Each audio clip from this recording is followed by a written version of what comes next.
બોટાદના ગઢડામાં હીરા ઉદ્યોગ ક્ષેત્રમાં મહિલા રત્ન કલાકાર આત્મનિર્ભર બની છે. પ્રતિ માસ 25,000 સુધીની કમાણી કરી રહી છે.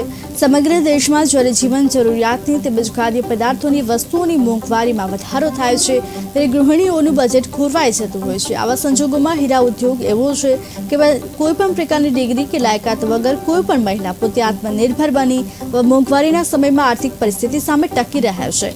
બોટાદ શહેર તેમજ ગ્રામ્ય વિસ્તારોમાં આજે હીરા ઉદ્યોગનો ગૃહ ઉદ્યોગ તરીકે પણ વિકાસ થવા પામ્યો છે, જ્યાં મહિલાઓમાં રત્ન કલાકારમાં નોંધપાત્ર વધારો થઈ રહ્યો છે.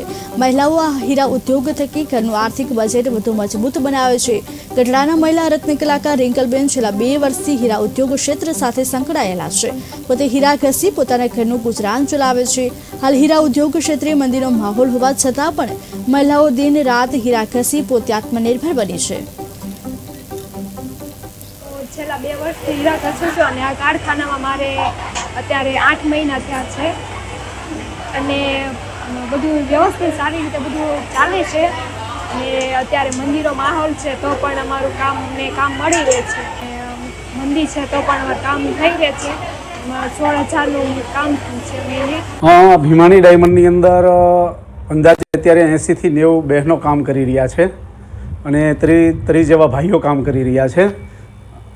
અને બહેનો પોતાનું કામ પણ સારું કરે છે. 10,000થી માંડીને 25,000 સુધીના કામ કરે છે. કોઈ બહેનો 15,000ના કરતા હોય, કોઈ બહેનો 16-17,000ના કરતા હોય. ઓલ ઓવર જોઈએ તો એવરેજ આમ 12-13,000ની જનરલ થતી હોય છે, પણ એમાં કોઈ બહેનો વધારે પણ કરતા હોય, 25,000 સુધીના કામ કરે છે.